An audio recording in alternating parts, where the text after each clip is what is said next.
സൂര്യയുടെയും മമിതയുടെയും Viswanathan sons എന്ന് പറഞ്ഞ cinema കണ്ടു. Director Venky Atluri, written by Venky Atluri and Ken Vijayakumar. വെങ്കിയെ പറ്റി അറിയാലോ, നമ്മുടെ അക്കി ഭാസ്കർ ഒക്കെ ചെയ്ത ആളാണ്. സോ ആ ഒരു ക്വാളിറ്റി ഓഫ് മേക്കിംഗ് സിനിമയിൽ കാണാം. സിനിമയെ പറ്റി പറയുവാണെങ്കിൽ എനിക്ക് സിനിമ വർക്കായി. സിനിമ ആക്ച്വലി ഉണ്ടല്ലോ ഒരു പ്ലസന്റ് മൂവിയാണ്.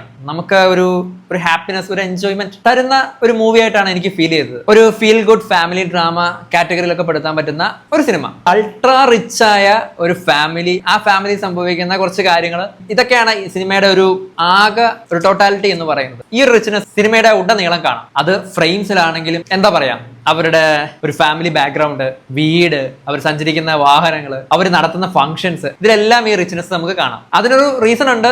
ആ റീസണും സിനിമയിൽ പറയുന്നുണ്ട്. ഇത്രയും റിച്ച് ആണെങ്കിലും വളരെ ഡൗൺ ടു എർത്ത് ആയിട്ടുള്ള നായകനും നായകന്റെ ഫാമിലിയും. നായകനായിട്ട് അഭിനയിച്ചിരിക്കുന്ന സൂര്യ, അമ്മയായിട്ട് അഭിനയിച്ചിരിക്കുന്നത് രാധിക ശരത് കുമാർ. അങ്ങനെ പോകുന്ന ഇവരുടെ ഫാമിലിയിലേക്ക് മാഡി, അതായത് മമിത കടന്നു വരുന്നു. പിന്നീട് അങ്ങോട്ട് ആ സിനിമയിൽ മമിതയെ കൂടി ഇൻവോൾവ് ചെയ്തുകൊണ്ടുള്ള ഒരു സ്റ്റോറിയാണ് പിന്നീട് അങ്ങോട്ട് നടക്കുന്നത്. ഈ സൂര്യ മമിത റിയൽ ലൈഫിലുള്ള ഏജ് ഗ്യാപ്പ് ഉണ്ടല്ലോ, അത് എങ്ങനെ സിനിമയിൽ പാച്ചപ്പ് ചെയ്യും എന്നൊരു ഡൗട്ട് എനിക്കുണ്ടായിരുന്നു. ഈ റിയൽ ലൈഫിലെ ഏജ് ഗ്യാപ്പ് സിനിമയിലും നമുക്ക് കാണാം. പക്ഷേ അതിനൊരു റീസൺ ഉണ്ട്. ആ റീസൺ ആണ് ഈ സിനിമയുടെ ബേസിക് പ്ലോട്ട്. അത് പറഞ്ഞു കഴിഞ്ഞാൽ സിനിമയുടെ സ്പോയിലർ ആവും. സോ അത് ഞാൻ പറയുന്നില്ല. ഈ റീസൺ എങ്ങനെ ഉണ്ടാവുന്നു, ഇതെങ്ങനെ കൺവിൻസിങ് ആവുന്നു എന്നതറിയാൻ സിനിമ കണ്ടാലേ നമുക്കത് മനസ്സിലാവുള്ളൂ. ആ റീസൺ കൊണ്ട് ഈ ഒരു ഏജ് ഗ്യാപ്പും ഈ ഒരു സിറ്റുവേഷൻ ഡെവലപ്പ് ആവുന്നതൊക്കെ നമുക്ക് ഉൾക്കൊള്ളാൻ പറ്റും.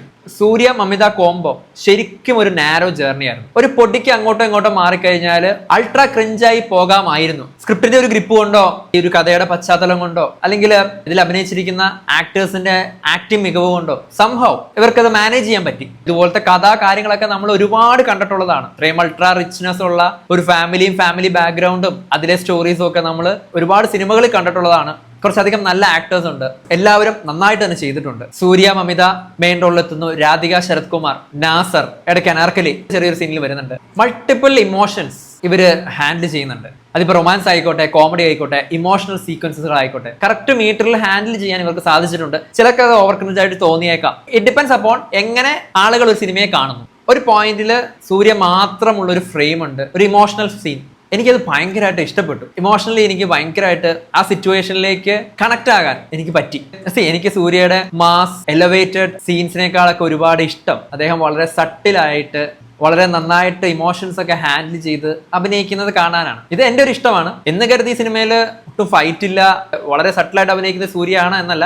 അദ്ദേഹത്തിന്റെ മാസ് ഫൈറ്റ്സ് ഒക്കെ കാണിക്കാൻ പറ്റുന്ന സിറ്റുവേഷൻസും സിനിമയിലുണ്ട്. ബാക്ക്ഗ്രൗണ്ട് സ്കോർ ചെയ്തിരിക്കുന്നത് GV പ്രകാശ് കുമാർ. ഒരു മിനിമം ഗ്യാരണ്ടി നമുക്ക് എക്സ്പെക്ട് ചെയ്യാലോ. അതിപ്പോ സോങ് പ്ലേസ്മെന്റ്സ് ആയാലും ഒരു അൺവാണ്ടഡ് എലമെന്റ് ആയിട്ട് നമുക്ക് ഫീൽ ചെയ്യുന്നില്ല. ഇമോഷണൽ സീൻസ് ആയാലും റൊമാൻസ് ആയാലും അതിനൊക്കെ കൊടുത്തിരിക്കുന്ന ബാക്ക്ഗ്രൗണ്ട് സ്കോർസ് ആപ്റ്റ് ആയിട്ടാണ് എനിക്ക് തോന്നിയത്. ഇതിന്റെ സിനിമറ്റോഗ്രഫി ചെയ്തിരിക്കുന്നത് നിമിഷ് രവിയാണ്. മമിത ആക്ച്വലി ഒരു പ്രോമിസിംഗ് ആക്ട്രസ് ആയിട്ട് മാറിക്കൊണ്ടിരിക്കുകയാണ്. മലയാളികൾക്ക് അഭിമാനിക്കാവുന്ന ഒരു തലത്തിലേക്ക്. കാരണം ഒരു ചെറിയ കാലഘട്ടത്തിനുള്ളിൽ ഒരുപാട് നല്ല റോൾസ് ചെയ്യാൻ മമിതയ്ക്ക് സാധിക്കുന്നുണ്ട്. വലിയ വലിയ നടന്മാരുടെ ഒപ്പം ഉടനീള കഥാപാത്രങ്ങൾ ചെയ്യാൻ മമിതയ്ക്ക് സാധിക്കുന്നുണ്ട്. എന്റെ പെർസ്പെക്റ്റീവില് നന്നായിട്ട് തന്നെയാണ് മമിത ചെയ്യുന്നത്. ഇതുപോലെ ഒരു ഹാപ്പി മൂഡിൽ പോകുന്ന ഒരു സിനിമയിൽ നമ്മൾ എപ്പോഴും എക്സ്പെക്ട് ചെയ്യുന്ന ഒരു കാര്യമാണ് എവിടെയെങ്കിലും ഒരു ചതി, വഞ്ചന.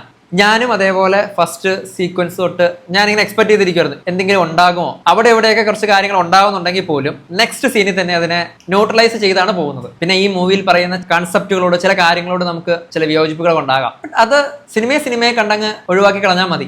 ഈ പടം ഒരുപാട് തല പുകച്ച് ഇരുന്ന് കാണേണ്ട ഒരു പടമൊന്നുമല്ല. ഒരു ഫാമിലി ആയിട്ട് ഒരു പ്രീ ജഡ്ജ്മെന്റ് ഒന്നും ഇല്ലാണ്ട് വന്ന് വളരെ കാം ആൻഡ് ക്വയറ്റ് ആയിട്ട് എൻജോയ് ചെയ്ത് കാണാൻ പറ്റിയ ഒരു പടമാണ് വിശ്വനാഥൻ സൺസ്. സൂര്യയുടെ മാസ് ഫൈറ്റ് സീൻസും കാര്യങ്ങളൊക്കെ എക്സ്പെക്ട് ചെയ്ത് വരുന്നവർക്ക് മേ ബി ഈ പടം വർക്കായില്ല എന്ന് വരാം. ചിലപ്പോൾ ഇത് ക്രിഞ്ചായിട്ട് തോന്നാം. ചിലർക്ക് ഇതൊരു യൂഷ്വൽ പ്ലോട്ട് ഒരു തരത്തിൽ എടുത്തു വെച്ചിരിക്കുന്നു എന്ന് തോന്നാം. It depends upon how you watch A movie. നിങ്ങളുടെ പെർസ്പെക്റ്റീവിൽ ഒരു സിനിമ എങ്ങനെ കാണപ്പെടുന്നു എന്നതിനെ ബേസ് ചെയ്തിട്ടാണ് ആ ഒരു പടം നമുക്ക് ഇഷ്ടമാകുന്നുണ്ടോ എന്നുള്ളത് തീരുമാനിക്കുന്നത്. പറഞ്ഞല്ലോ, ഒരു 2.5 മണിക്കൂർ എൻജോയ് ചെയ്ത് ആ ഒരു ഫ്ലോയില് വലിയ ലോജിക്കോ കാര്യങ്ങളൊന്നും ചിന്തിക്കേണ്ട, സ്റ്റോറി വൈസിലെ പ്രശ്നങ്ങളൊന്നും നോക്കണ്ട, ഫാമിലി ഒക്കെ ആയി വന്ന് കാം ആൻഡ് ക്വയറ്റ് ആയിട്ടിരുന്ന് ഇങ്ങനെ കണ്ട് അങ്ങ് ആസ്വദിച്ച് പോകാം. സോ ഓവറോൾ സിനിമ എനിക്ക് ഇഷ്ടപ്പെട്ടു. നിങ്ങളുടെ അഭിപ്രായങ്ങൾ കമന്റ് ബോക്സിൽ അറിയിക്കുക. Viswanathan sons by Venky.